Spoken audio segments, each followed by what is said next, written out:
xalq yazıçısı Çingiz Abdullayev belə səlis Azərbaycan cümlələri ilə fikrini ifadə edə bilmirsə. Məni bilirsiniz nə?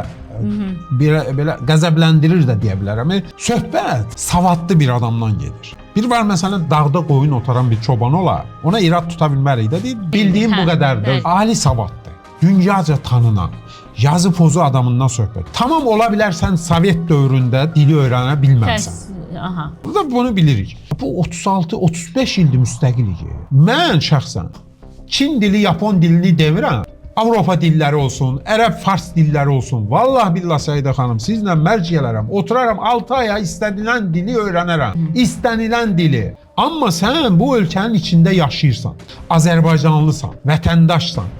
Cəmiyyətdə hamı bu dildə danışır. Yəni mühit var da. Həm də xalqın yazıcısı. Xalq yazıcısısan və yenə də kartkurt danışırsan. Yəni bunu anlamaq çətindir.